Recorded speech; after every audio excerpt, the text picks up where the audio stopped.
Kabar emiten kami pada sore hari ini adalah mengenai Unilever.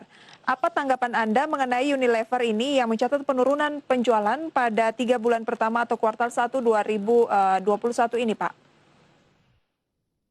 Iya, kalau di situ dia follow up by trend juga ya. Di sisi teknikal juga pergerakan memang cukup decline sejak daripada awal kemunculan COVID, sempat ada rebound sedikit, kemudian di 9 Mei 2020, 19 Mei 2020 sampai dengan pergerakan hari ini bahkan kecenderungan masih membreakdown support ya. Di sini pergerakan daripada BMRI sendiri jika mampu bertahan di area 6.000, di atas 6.000 ini kurang lebih masih bisa untuk buy on weakness atau spekulasi buy. Namun yang cukup rawan jika menembus ya level-level 6.000 ini kemungkinan dia bisa menguji kembali level atau meretest kembali level support dynamic supportnya di level 5.600-an Mbak Prisa. Kemudian jika mampu berbalik harapannya resisten terdekat di 6.475 ya untuk Unilever sampai dengan 6.600 kembali. Jadi potensi sekarang wait and see atau buy on weakness terlebih dahulu ya untuk Unilevernya, Mbak. Unilever wait and see atau buy on weakness penentuan adalah di hari Senin sesi 1 karena memang closingnya tepat di level yang menjadi krusial dari Pak Ican ya, yaitu di posisi 6.000. Jadi tunggu saja dulu, ada peluang kalau misalnya 6.000 ini mampu bertahan pemirsa, bisa ke 6.475 sampai dengan 6.600. Namun jika tidak, maka peluangnya akan turun lagi ke 56. Untuk itu lebih baik buy on weakness atau cicil di Unilever ya Pak ya. Tapi Unilever Pak Ican lebih cocok untuk jangka pendek, kondisi-kondisi sekarang 1-2 bulan, atau sebenarnya Anda sarankan lebih medium to long? Lebih ke medium to long ya nampaknya pergerakan daripada Unilever karena cara PE juga masih cukup murah kalau kita lihat pergerakan Unilever. Kemudian harga yang sudah di level 6.000 ini harapannya masih bisa untuk bertahan ya di atas level-level 6.000. Yang tadi jika mampu breakout level 6.400 ini kemungkinan bisa untuk di swing trade atau 3-4 bulan ke depan masih cukup oke untuk diinvestasikan to medium rate. Oke, itu dia rekomendasi pemirsa untuk listed companies update kami pada sore hari ini yaitu Unilever. Kita beralih ke pertanyaan yang masuk melalui WhatsApp interaktif Pak Ican. Yang pertama ini dari Bekasi, dari Pak Rayandi. Selamat sore Pak Rayandi. Beliau menanyakan analisis dari saham BSDE Pak Ican. Untuk jangka panjang di poin 1170, peluangnya seperti apa? Ya, untuk BSDE ini sebenarnya ada katalis positif ya untuk beberapa saham-saham properti karena memang kalau kita lihat kelonggaran dari PPN yang diberikan oleh pemerintah sendiri ini memberikan peluang cukup lebar untuk pergerakan dari saham-saham properti sendiri khususnya BSDE ya. Kalau kita lihat secara teknikal memang BSDE hari ini ditutup di doji candle, jadi salah satu indikasi pembalikan arah atau salah satu indikasi pergerakan lanjutannya dari tren jangka pendeknya. Sekarang memang konsolidasi dulu di rentang 1.160 sampai 1.080 ya. Nah jika mampu membreakout dari level 1.180 ini nampaknya kuat untuk mencapai resisten terkuatnya itu kurang lebih di level 1.240 Mbak Prisa untuk BSDE-nya. Namun jika berbalik ini pantau support terendah di level 1.130 dulu untuk BSDE-nya ke depan. Support kuat 1130 ya, kemudian saat ini karena Pak Rayandi punya di 1170, maka cermati mampu tidak break ya, ada ke 1180. Jika itu terjadi ada peluang ke 1240, di hold saja berarti terlebih dahulu Pak? Iya, hold atau buy on breakout kurang lebih. Buy on break tambah posisi lagi kalau mampu break di 1180 ya? Betul Mbak. Baik, kita tinggalkan BSDE, pertanyaan dari pemirsa di Bekasi, pemirsa. Kita beralih ke pertanyaan berikutnya dari Pak Yudi, juga masih dari Bekasi. Selamat sore, beliau mau tanya BBNI dan Elsa, support resistennya di level berapa? BBNI sudah ambil posisi di 5825, Elsa di 356. BBNI terlebih dahulu Pak Ican. Iya, untuk hari ini minus BBNI itu di 2%-an, jadi cukup dalam, namun memang ada tarikan sedikit long lower shadow candle juga terbentuk di hari ini, jadi potensi untuk di hold masih bisa, bahkan untuk averaging down kita masih cukup baik ya untuk di BBNI. Titik-titik krusialnya itu BNI ini jika menembus 5.550 sampai 5.500 ini potensi untuk lanjut uji support lanjutan di 5.400. Namun untuk saat sekarang jika mampu berbalik, kalau kita lihat by osilator juga ini ada kemungkinan untuk berbalik ya, untuk menguji resisten terdekatnya lagi, yaitu di level 5.925 sampai dengan level 6.050 untuk BBNI. Oke. Saat ini di posisi 5.700, menurut Pak Ican cukup dalam, hampir 3% pelemahannya di akhir pekan ini pemirsa. Ada support pertama di 5550, support kedua di 5.500, support ketiga atau support cut loss mungkin ya Pak ya, di 5.400. Kemudian kalau ternyata berbalik arah pemirsa, tidak turun ke 5.500-an, peluangnya adalah 5.925 sampai dengan 6.000. Masih layak beli, di hold saja terlebih dahulu untuk BBNI ya. Betul, Mbak. Oke Pak Ican, bagaimana dengan Elsa?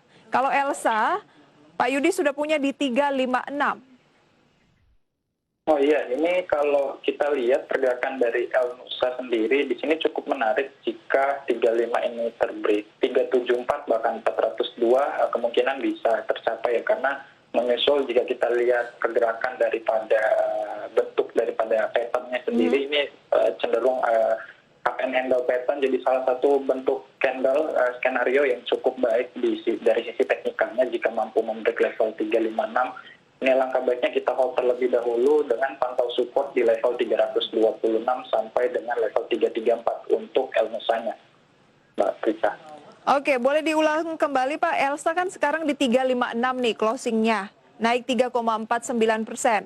Kalau sudah punya di posisi Pak Yudi tadi, sebaiknya masih di hold? Sebaiknya kita hold atau bisa kita taking profit kembali untuk menunggu koreksi lanjutan. Namun alangkah lebih baiknya kita hold, membreak 356 ini potensi 374 sampai 402 resisten selanjutnya untuk Elnusa ya. Namun jika berbalik potensi support di level 334 sampai dengan 326. Oke, kalau 334 ini sampai 326 ini ternyata diuji kembali, apakah sebaiknya ditinggalkan dulu untuk ke Elsa? Iya, nampaknya pergerakannya sudah di situ, dynamic supportnya ya, keadaan support paling kuatnya di level situ ya. Jadi potensi sideways-nya masih cukup besar jika membreakout level tersebut. Karena memang kalau kita lihat pergerakan MA 5 harinya juga sudah harga sekarang sudah berada cukup jauh ya dari MA 5 hari, jadi cukup memberikan peluang penguatan lanjutan di 374 sampai 402 nampaknya, Mbak. Analisisnya bagaimana nih Pak? Masih bisa turun lagi tidak untuk hari Senin mendatang? Iya, untuk BBRI sebenarnya kalau kita lihat support terkuatnya memang di angka psikologis 4.000, karena memang kemarin 4.100 sempat ke breakout hari ini ya di 4.050. Penurunan cukup dalam sampai 2% ya, emiten-emiten perbankan juga. Senada juga dengan aksi net sell yang cukup besar ya di BBRI selama Oke, ditahan dulu bahkan di net sell yang cukup besar ini. Pak Ican, kami punya penelpon yang masuk. Kita sapa terlebih dahulu Pak ya. Halo, selamat sore. Selamat sore Bu Prisa, selamat sore Pak Ican. Salam sehat dari Giantoro, Bandung. Salam sehat Pak Giantoro, semangat sekali ya. Iya.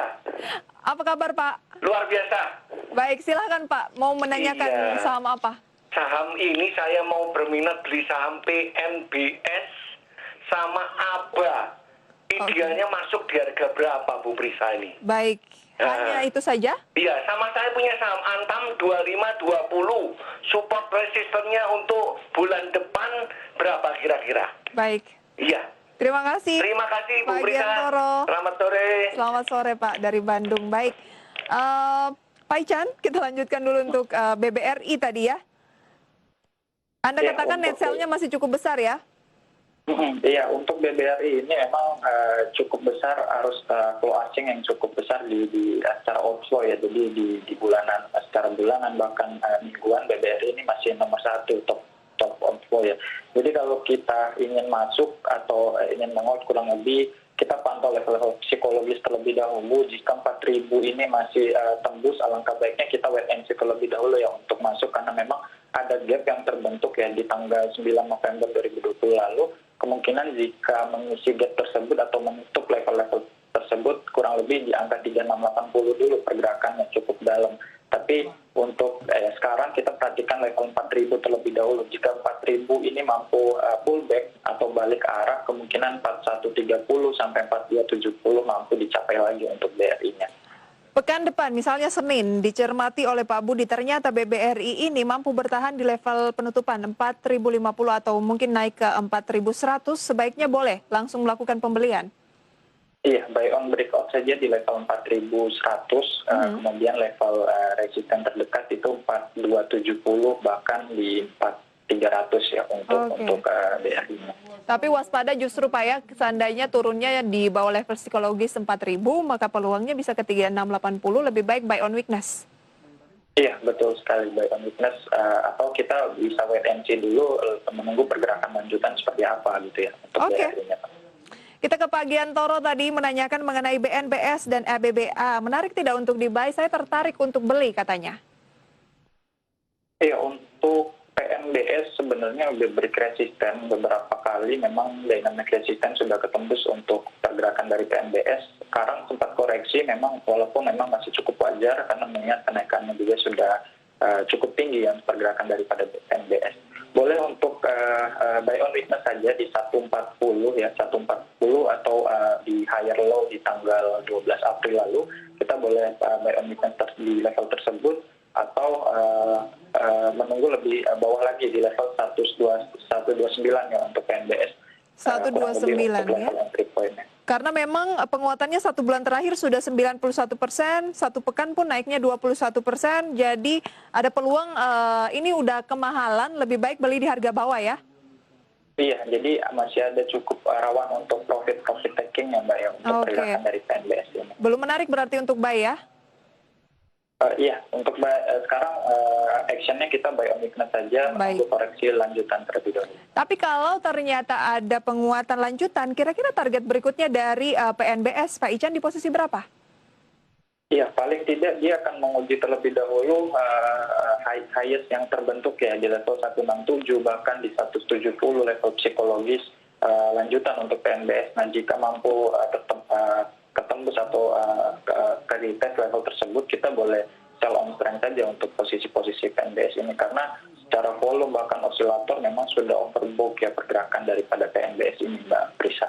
Oke, sudah kemahalan ya untuk sementara di PNBS. Mungkin lebih menarik untuk ABBA? Untuk ABBA cukup senada pergerakannya jika kita lihat dari 8 Maret sampai dengan sekarang kenaikannya sudah cukup tinggi sampai 200%-an, 2 kali lipat dari harga awalnya itu di Rp70 ya pergerakannya. Kalau sekarang kita boleh hold asalkan memang kalau dia cukup bertahan cukup kuat di level 230-an untuk ABA ini. Namun memang potensi sideways-nya masih cukup besar jika men-breakdown level-level 250 sampai dengan level support berikutnya yaitu di 230-an untuk ABA. Gitu, jadi best buy-nya justru di 230-an ya? Iya, untuk sekarang di 230-an level paling wajar untuk masuk. Kemudian jika sudah punya, kita maintain level 250, 240, angka-angka psikologis ini sebagai level-level stop loss, bahkan untuk di hold sampai dengan target price selanjutnya yaitu di level 292 sampai dengan 300, Mbak. 292 sampai 300 targetnya, tetapi tampaknya nggak bisa langsung berjalan mulus ke level tersebut, melainkan ada peluang turun dulu, cut loss di 240-an karena peluangnya bisa ke support kuat 230 ya. ABBA dan PNBS sama-sama sedang berada di level yang tinggi, rawan profit taking.